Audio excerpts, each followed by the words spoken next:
Bonsoir à tous et bienvenue dans Quartier d'été. Votre émission estivale revient et fera la part belle, entre autres, aux 32 communes de la communauté d'agglomération de Forbach, Porte-de-France et de la communauté de communes de Frémin-Merlebach.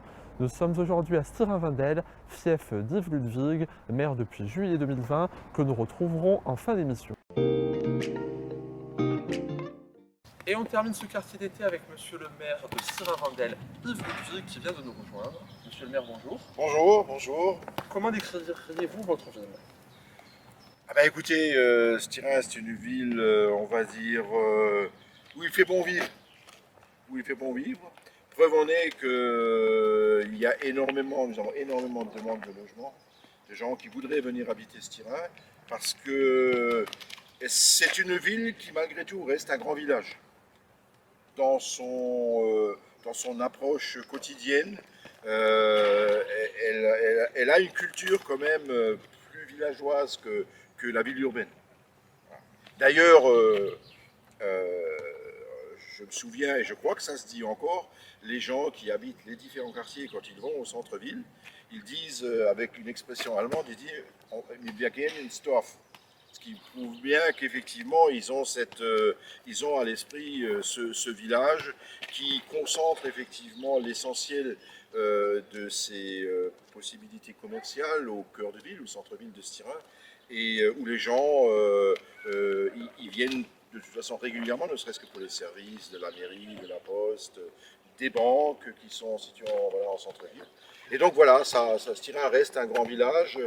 Alors il faut savoir que pourquoi on peut l'assimiler à un village. D'abord, on va dire que on a une concentration de personnes sur un très petit territoire, puisque Stirin c'est 360 hectares. C'est très petit en termes de réserves foncières. Vous avez Alstins, Picheren, par exemple, en comparaison, qui sont beaucoup plus grands. Nous avons énormément de monde sur une surface très petite. Alors on va s'arrêter un instant sur le nom de Wendel, cette famille célèbre dans la Moselle. Quel est l'héritage aujourd'hui avec la fin des mines et la quasi-disparition de la sidérurgie mosellane? Oui, écoutez, les deux Wendel, je dirais si les deux Wendel n'avaient pas existé, Stirin n'existerait pas.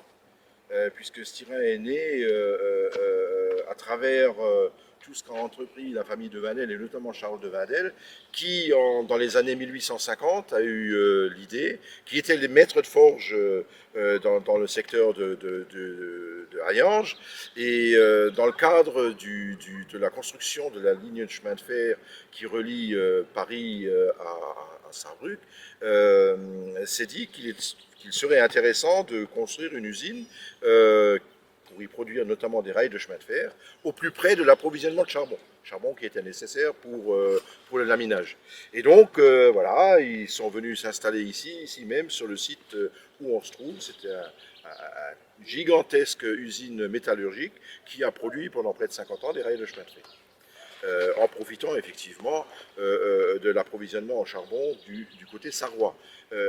Par la suite, il ne faut pas oublier non plus que a découlé là l'origine de l'exploitation charbonnière en Lorraine, puisque les ingénieurs de l'époque se disaient si les veines de charbon sont affleurantes en Sarre, elles doivent forcément se prolonger quelque part. Et c'est ce qui a effectivement donné la naissance à l'exploitation charbonnière, d'abord à Stirin, puisque c'est là au Puy-Sainte-Marthe, qui se trouve à quelques centaines de mètres d'ici, où on a commencé à forer un puits pour y trouver du charbon.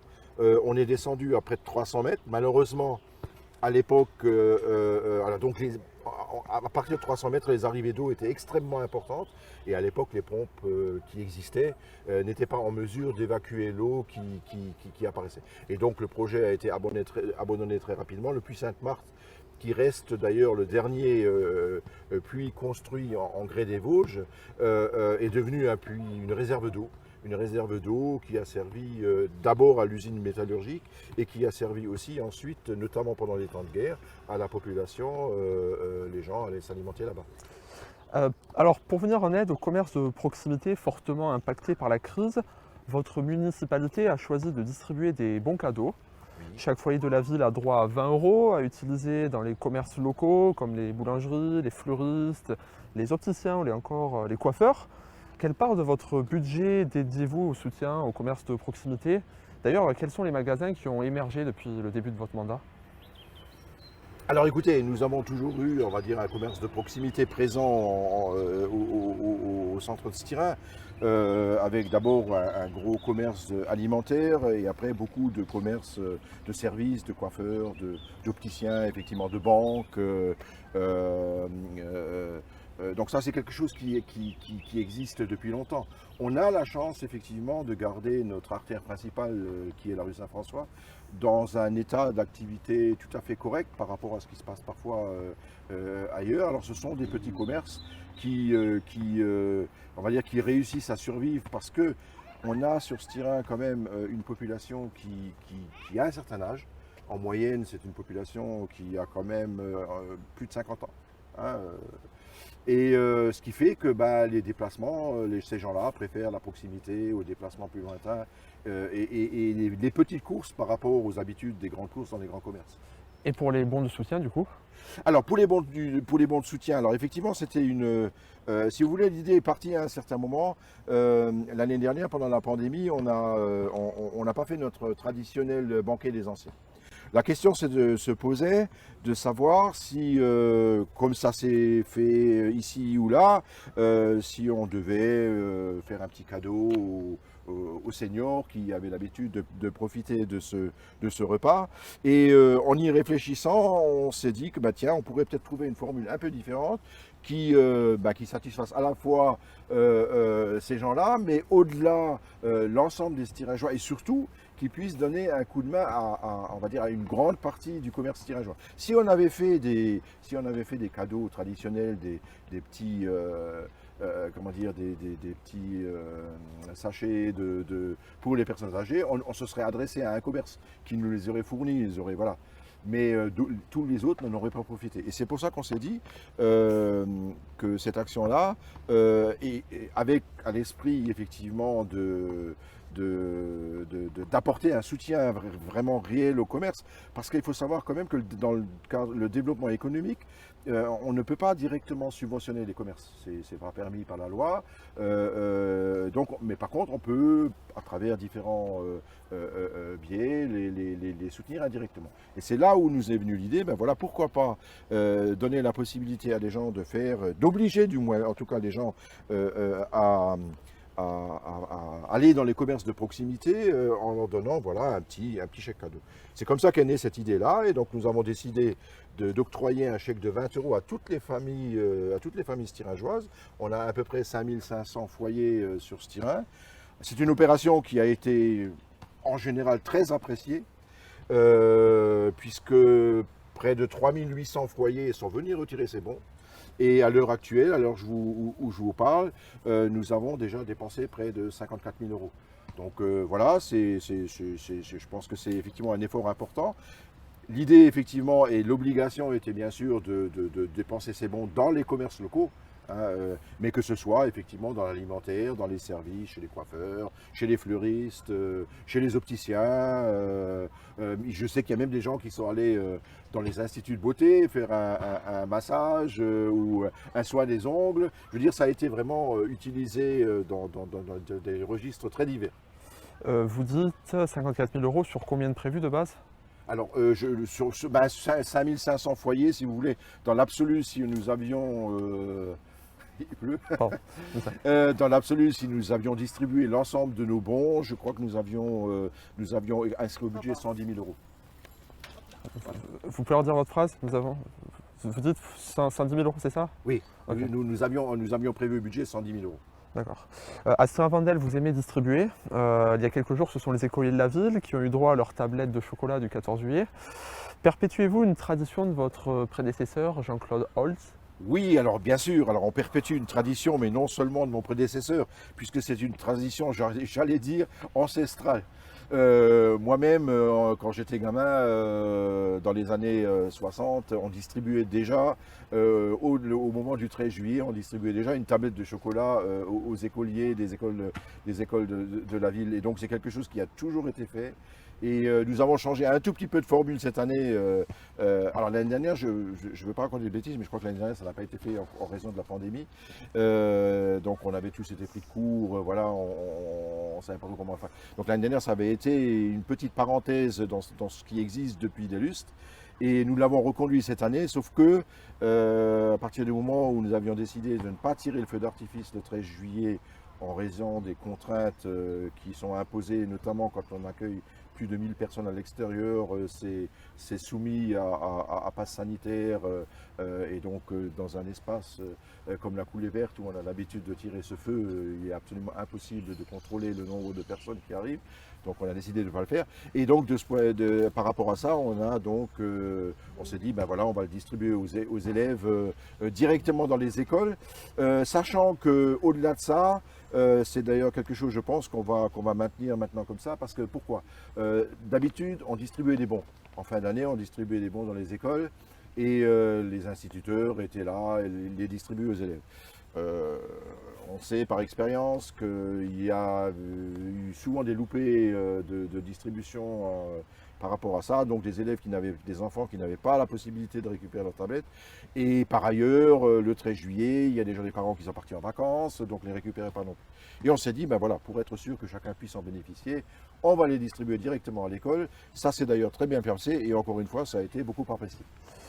Alors, on va revenir sur Jean-Claude Holz, votre prédécesseur. Est-ce que ce n'est pas compliqué de prendre la suite après un maire qui a fait 30 ans de mandature? D'ailleurs, est-ce que vous êtes dans la continuité? Qu'est-ce que vous souhaitez insuffler en tant que maire? Alors écoutez, forcément, monsieur Jean-Claude Holz a été un monument de la politique locale pendant effectivement plus de 30 ans. Hein, et il a fait, avec ses conseils municipaux successifs, un très grand nombre d'aménagements structurants sur la commune. Là où ça a été un peu plus facile, c'est que tout simplement, moi je travaillais depuis 30 ans avec lui. Je suis parti avec lui en 89. Je n'étais pas élu la première fois parce que j'étais en fin de liste, mais dès 95, j'ai été élu conseiller municipal et dès 2001, j'ai été son premier adjoint. Ce qui veut dire que bon, j'ai quand même eu la chance d'acquérir, de me former auprès de lui. Voilà. Et donc c'est vrai que nous sommes, en tout cas dans le mode de gestion, dans une certaine forme de continuité, bien sûr. Alors, c'est pas du copier-coller. On a peut-être une façon différente d'approcher certains sujets, mais ça, je pense que c'est l'évolution normale des générations. Je suis de la génération après lui, on a 20 ans de différence, donc forcément, on a une vision peut-être un peu différente. Sachant que les grandes lignes restent les mêmes, c'est-à-dire continuer à embellir notre commune, mais en ayant un œil très attentif sur nos finances, qui pour le coup, et on a beaucoup de chance à ce niveau-là, sont très saines, puisque nous sommes je pense pouvoir dire, une des rares communes de France à avoir 0 € de dette, hein, malgré l'ensemble des réalisations qui ont été faites par le passé et qui continuent à être faites. Un mot sur les aménagements à venir ou en cours? Alors, les aménagements à venir, nous avons cette année, nous venons de faire la réfection du terrain de football. Alors, tout ce que nous faisons, nous le faisons en adéquation par rapport au programme que nous avons proposé aux Stiringeois. Donc, l'aménagement d'un nouveau terrain de football avec une pelouse déroulée en rouleau, hein, avec un arrosage intégré. C'est un investissement de près de 140 000 €. Nous avons en projet, donc inscrit au budget cette année, la construction d'un boulodrome couvert sur le site de l'ancien terrain de la SSH, c'est-à-dire un peu plus haut, là, sur la partie un peu surélevée. Donc là, nous sommes allés visiter quelques structures existantes la semaine par le passé. Et je pense que c'est un projet qui devrait démarrer en fin d'année ou au plus tard l'année prochaine. Parce que, comme d'habitude, toute la phase préparatoire est relativement compliquée, d'autant plus que sur ce site, nous sommes dans un périmètre classé et sous protection des architectes des bâtiments de France, puisque justement, on a parlé tout à l'heure, à quelques centaines de mètres d'ici, on a le Puy Sainte-Marthe. Alors ce boulodrome s'inscrit effectivement dans un projet beaucoup plus vaste et qui va être un peu au cœur de notre mandat, c'est-à-dire la restructuration de l'ensemble de cet espace où nous nous trouvons, qui s'appelle la coulée verte, qui est en fait effectivement une coulée, on va dire, naturelle entre le centre-ville, le quartier du Hamsterdick, qui est le quartier le plus important de la commune, puisqu'il abrite près de 5000 personnes. Et donc, cette coulée verte qui a été aménagée une première fois dans les années 80-85, puisqu'encore une fois, on est ici sur un ancien site sidérurgique, hein, et ça a été aménagé une première fois en 85 et ça a besoin aujourd'hui d'un peu de rénovation, de transformation en y aménageant des structures, on va dire, qui sont aujourd'hui nécessaires. J'allais dire, un site qui doit rester naturel, bien sûr. Hein. Ça doit devenir, en tout cas, devenir de façon encore plus importante le centre de culture, de sport, de loisirs et de détente de la commune. Alors, on y envisage notamment l'aménagement d'une piste cyclable, l'aménagement d'un parcours de santé, l'aménagement d'aires de jeu pour le réaménagement du mini-golf qui se trouve à quelques pas d'ici aussi, ou encore effectivement, particularité qu'on a à Stirin depuis maintenant de nombreuses années aussi, c'est notre fameuse piste de skate. Parlez-nous des associations. Vous avez soutenu qui en tant que nouveau maire, en tant qu'association? Alors écoutez, la vie associative, nous avons la chance à Stirin d'avoir un tissu associatif très riche. Nous avons près d'une centaine d'associations sur la commune qui ont toujours bénéficié de l'action de la commune. C'est un sujet auquel je suis très sensible. J'étais moi-même pendant très longtemps d'abord utilisateur de ces associations. J'ai fait dans ma jeunesse j'ai fait de la lutte au sein d'école technique de lutte de Stirin. J'ai fait du football à la SSH et puis au CSS. Et surtout, après, j'ai été arbitre de football jusqu'au niveau national pendant près de 20 ans. Et dirigeant par ce biais-là de l'association de la SSH. Donc c'est quelque chose qui pour moi est absolument fondamental dans la vie d'une commune, c'est-à-dire qu'on puisse proposer aux Stiringeois un panel d'activités très variées, ce qui est le cas puisque nous avons d'un point de vue sportif, nous avons 2 clubs de football, nous avons un club de handball, nous avons un club d'archer, un club de judo, un club de handball, un club de karaté, un club de gymnastique, un club de tennis avec 2 entités à la Véry-Sophie et ici. Donc je crois qu'on a effectivement, on peut presque tout faire à Stirin. Une piste de ski au cœur de notre salle omnisport, quelque chose qui est quand même relativement rare aussi. Donc je veux dire, il y a de quoi faire. Alors toutes ces associations sont bien sûr soutenues. Elles sont soutenues dans la mesure où les infrastructures sont entièrement, en général, payées par la ville, hein. Mise à disposition, pardon, voilà, chercher le mot, mise à disposition par la ville à titre gratuit. Elles utilisent toutes ces installations-là et nous leur octroyons chaque année des subventions, je pense, somme toute très correctes.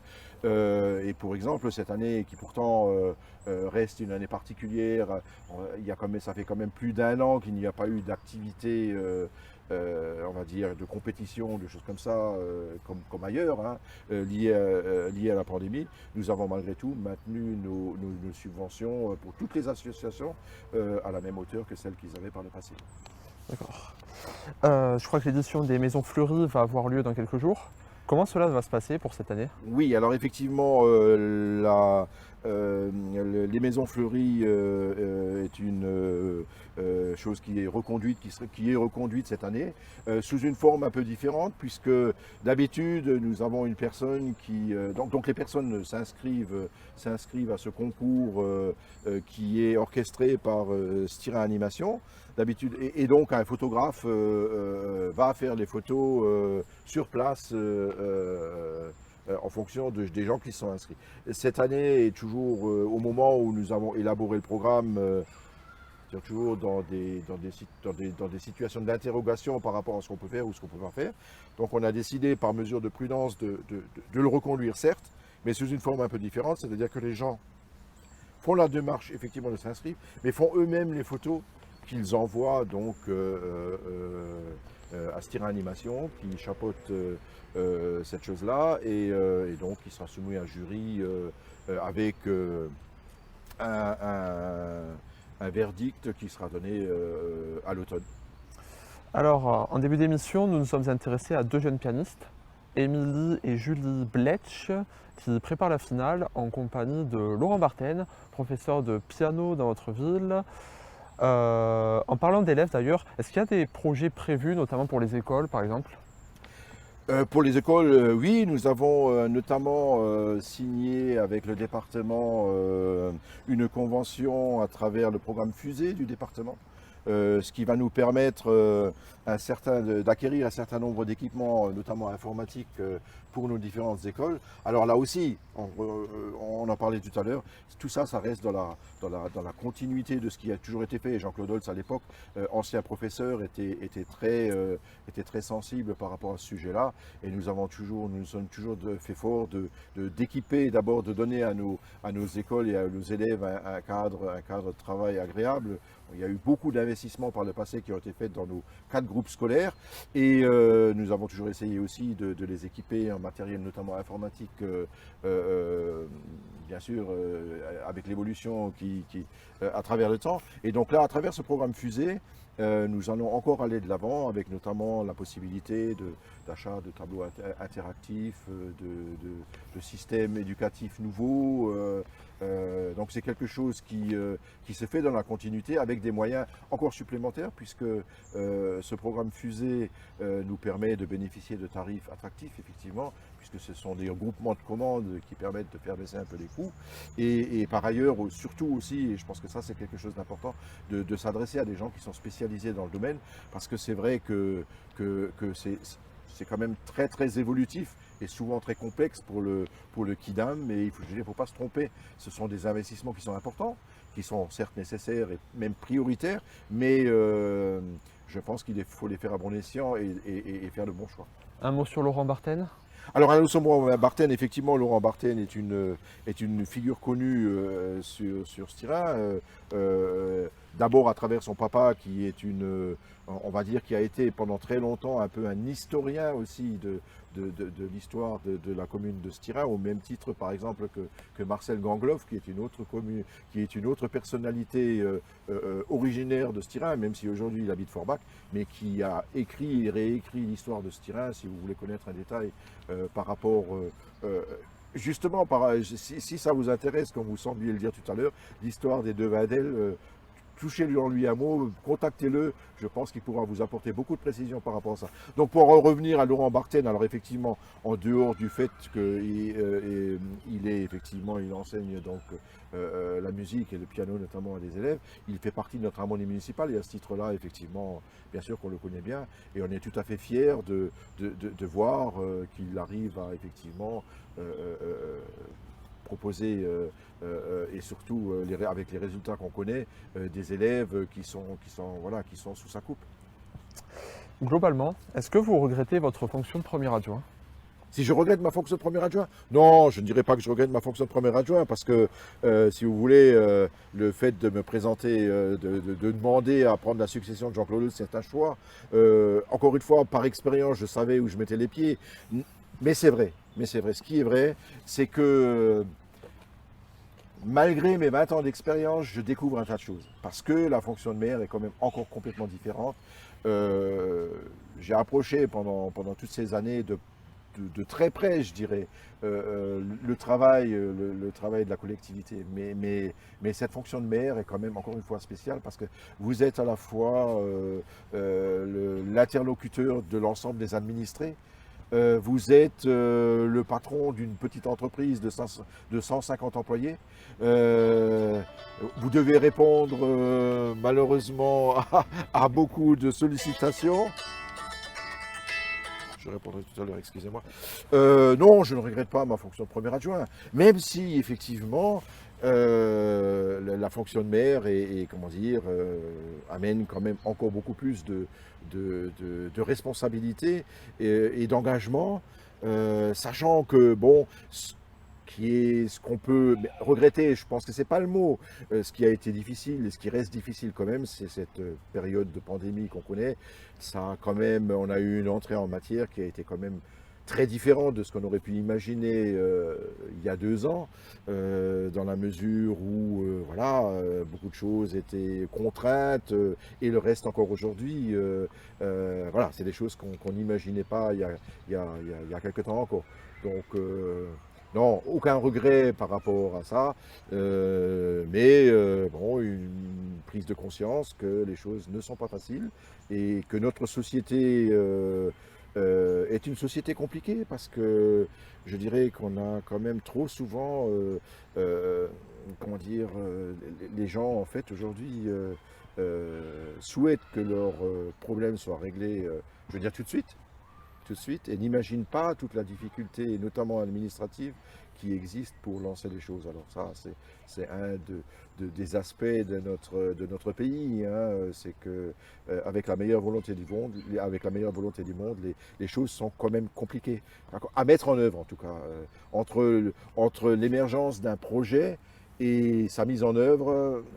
Il y a toute une partie que l'administré ne voit pas, bien sûr, hein, mais qui est longue et compliquée. Nous arrivons à la fin de cette interview.